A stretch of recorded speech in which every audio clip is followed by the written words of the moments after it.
Today we're going to talk about how we market local home and garden businesses. So I thought I'd record this video and talk about how we at Evergreen market and grow local businesses. And the key word here is local. And I thought what I would start with is, what do I mean by local?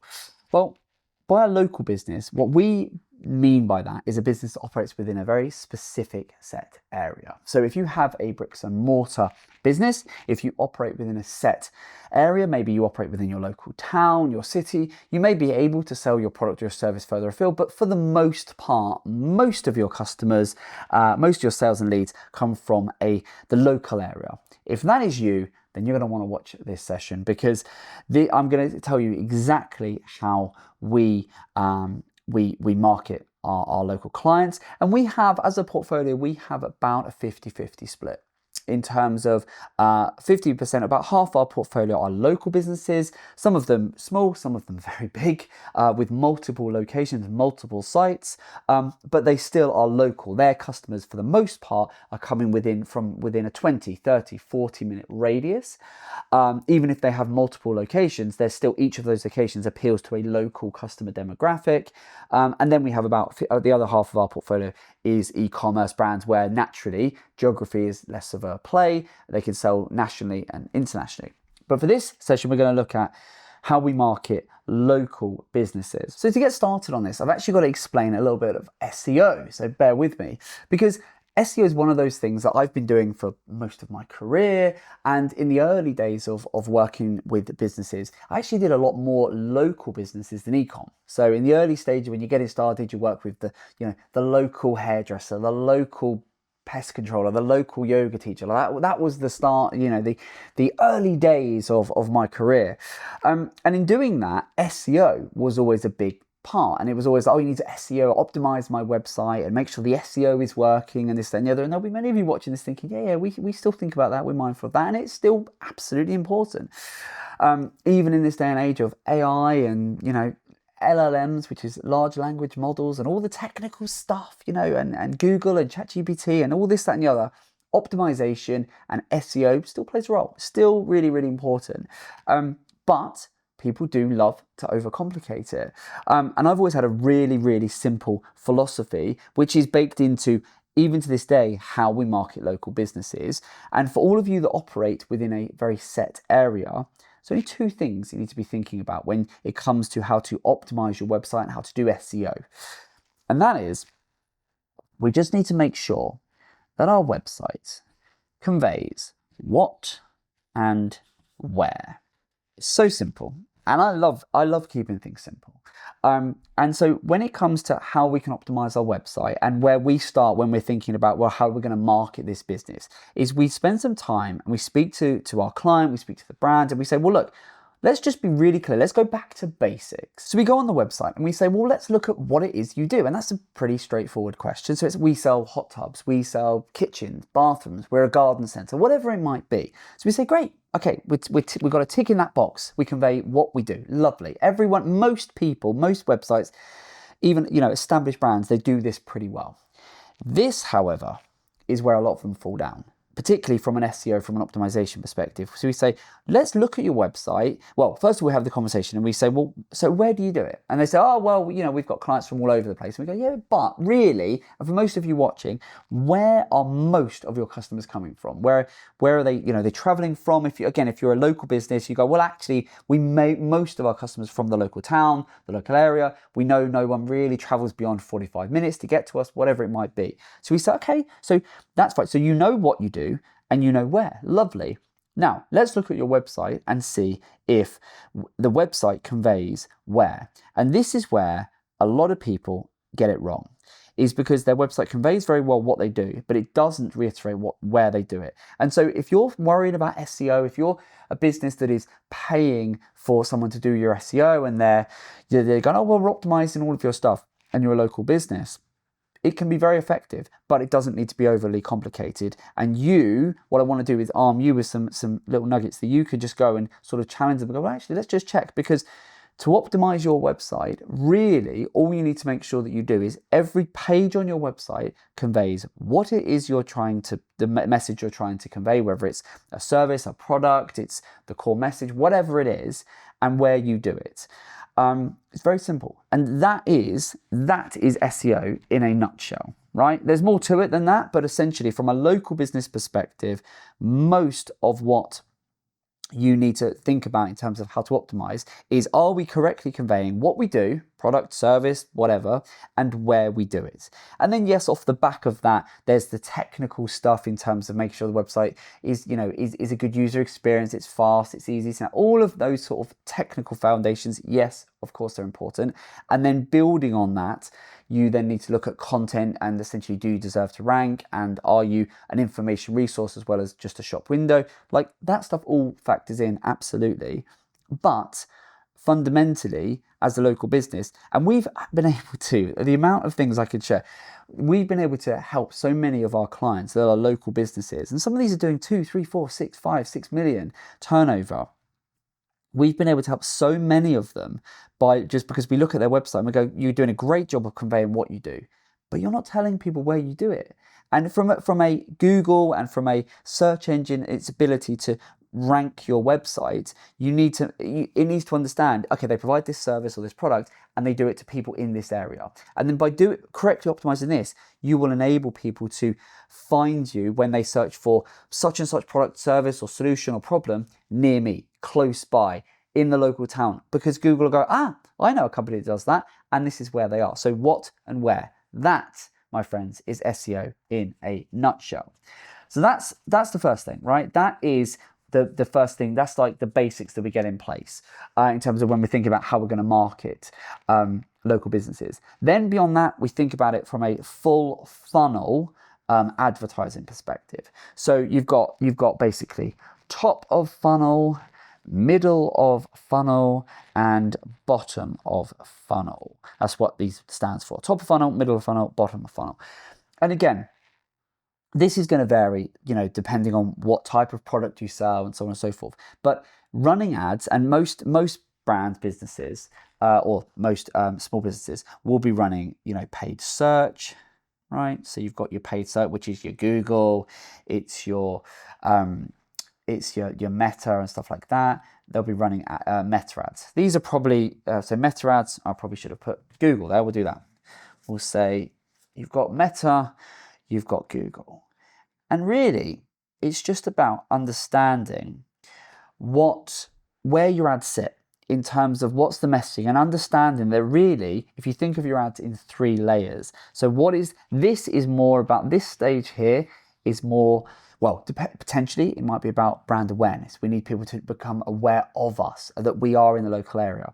And we've, as I say, worked with many clients where it's a case of saying, you have a great product, great service. No one knows you're there. No one knows you're in the area. So let's do some top of funnel ads. Let's just make people, hey, this is what we do. This is where we do it. Come on down, visit our showroom, come in, do this, meet our team, book an appointment, etc., etc.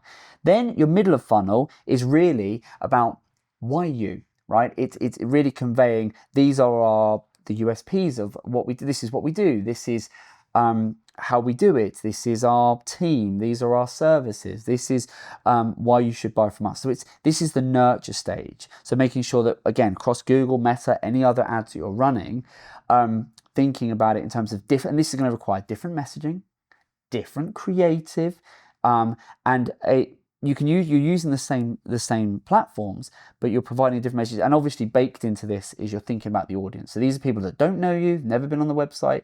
Then maybe they've been on the website at this point, because what you want to do is you want to be just getting them to come down the funnel, essentially. So they've come onto the website, they've maybe seen something, they've searched in the local area on here, so you've come up and they've gone, oh, lovely, this looks interesting.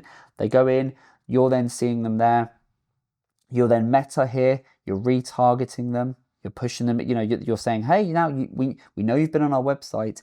did you want to book an appointment? Here's our services. Here's everything we do, stuff like that. Then when you get to the bottom of funnel, there's, that's typically, again, there's lots of variation baked into this, but that might be where you're then starting to have a stronger call to action. You're really giving the reasons of why they need to buy now, why they need to buy from you and not a competitor. And so again, just thinking about a full funnel, and not just it's not just as simple as, we have to do a lot of education around this, but it's not just thinking, well, we should run some ads. We'll run some Google ads. We will immediately go, okay, fine. But what does that look like, and what's the funnel look like? And so Matt, our head of digital strategy, will work with our clients to say, let's look at your funnel. Let's look at the messaging you're conveying. Let's look at your audience. And even in a local way, and this is all true of a business that will go, well, all of our customers operate within a half-hour radius. To maximize your marketing efforts, you need to ensure that what messaging have we got talking to the different audience, depending on their engagements with your business, and over what time period as well, because time is a big factor in all of this.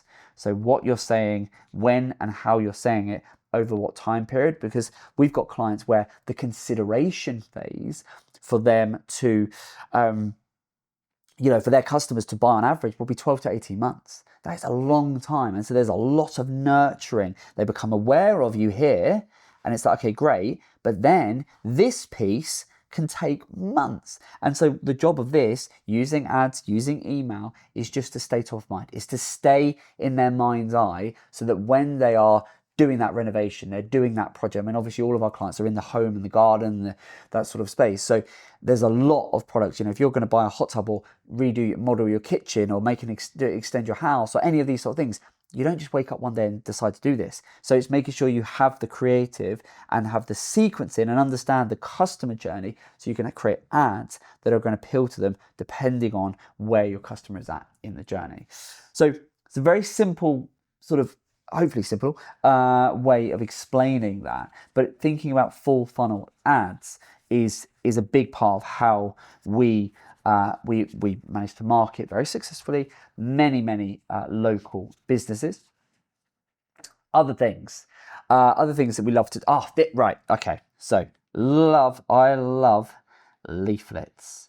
It's so old school, but it's so cheap and it's so effective. I love it. I would have every single one of our clients that operate locally do leaflets if I could, and a lot of them have. It's so good. They're so cheap. We do leaflets ourselves. We've sent stuff out for our agency, and we get clients to do it. Because if you're in the local area, what is better than just popping leaflets through the door? And you can team up with Royal Mail. You can bring a courier. You can do it yourself. There's lots of ways you can get leaflets through the doors of local houses, into local businesses, local schools, local community groups. Like, we've done it all for and in conjunction with our clients. So effective, because it just, again, in this age of tech and this, that, and the other, and this kind of very, in many respects, it's very, a lot of marketing these days can feel very, I was going to say inhuman, but it very much like quite cold. It can feel quite cold, I think, sometimes, now when none of us know where, is this real, is this AI? I'm definitely real, by the way. I'm not AI. But it's a lot of, that. And I think leaflets, sometimes, some old school marketing can be so effective. So I love leaflets, and I think keep it really simple. We've done this a number of times this year already to great effect. And leaflets work really, really well if you can obviously highlight. So it's the what. So what you do. It's also highlighting the where. So, again, this is where we are. Oh, there we go. So it's this is what we sell, our product or service. This is where we are. And then the third component of this, and you can obviously highlight your products, your services, great imagery, photography, etc. But the other thing is you want to add a CTA, which is a call to action. So what we would encourage our clients to do, what I would encourage you to do, is I would say, well, look, if you can send a leaflet, give a reason for someone to act now. So maybe, we're putting on an event, or we're doing a special, or there's a special offer that's time sensitive, or if you reply to this, or if you get in touch within this window, you're going to benefit in this way or that way or the other. These sort of things. Otherwise, what tends to happen is someone gets something and they might be thinking about doing a project or buying a certain, considered purchase, but maybe not right now.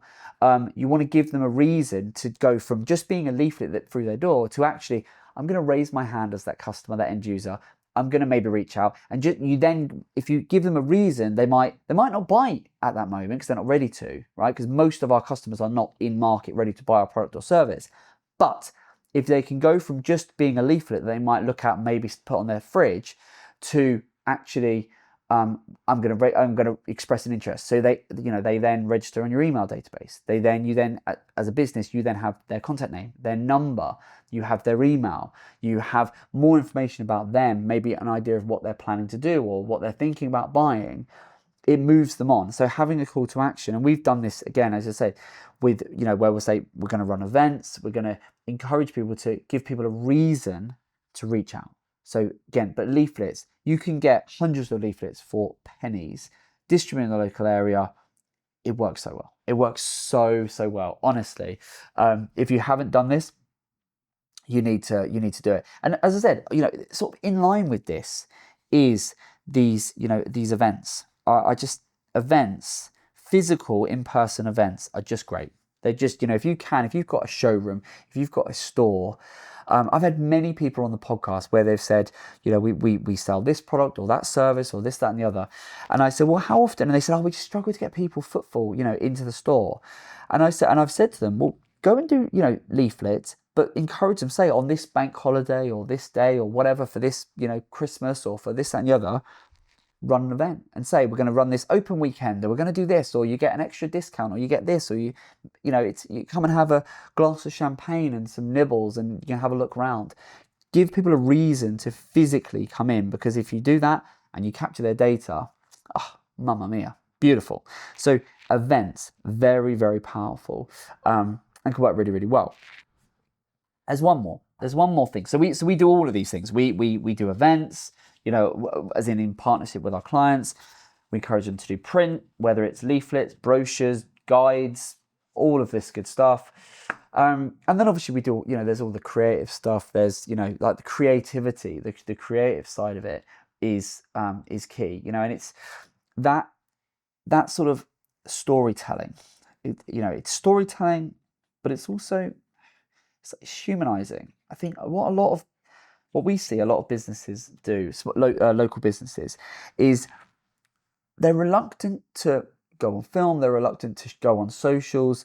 They want to almost sometimes hide behind the brand. And I get it. Not everyone wants to be the face of their business, but you do need to kind of give people a reason. Or we see it.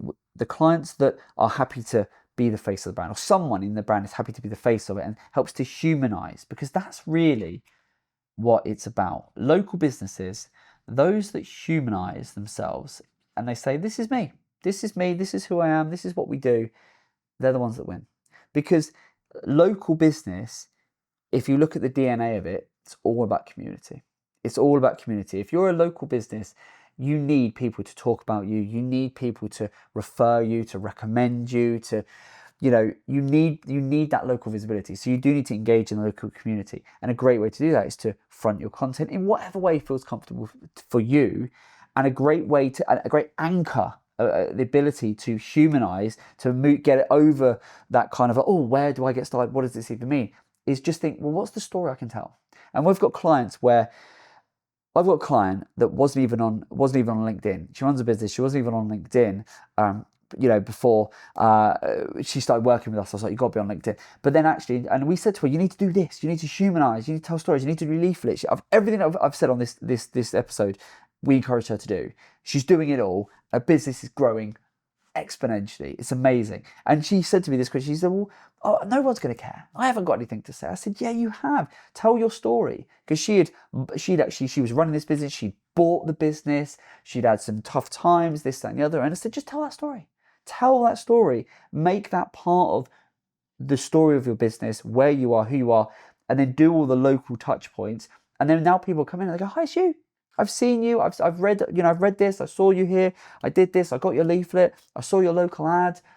Lovely. And use the storytelling as the anchor. So important. And then the last one, which is really obvious, just to end on a really obvious point. But hey, sometimes the obvious stuff works, is promotions.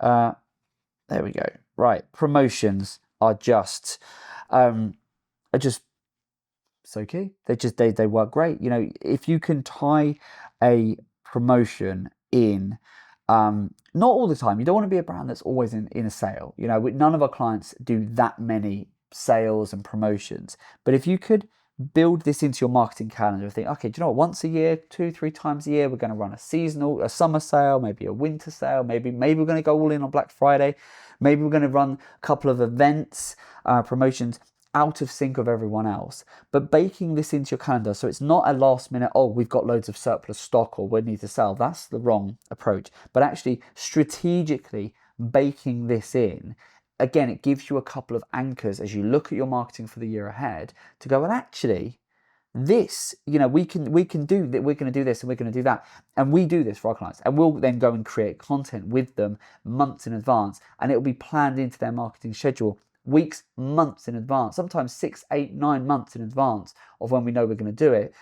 And because we've got this, we can then tap into all the local promotion. We can start to sow seeds. We can build local connections, partnerships to ensure that from a local perspective, we know that we're going to do this thing at this certain time of the year, and then we can leverage both online and offline to maximize its exposure, give people a reason to come down, to engage, to buy, whether it's online or offline. So promotions, but done strategically, can be very, very effective.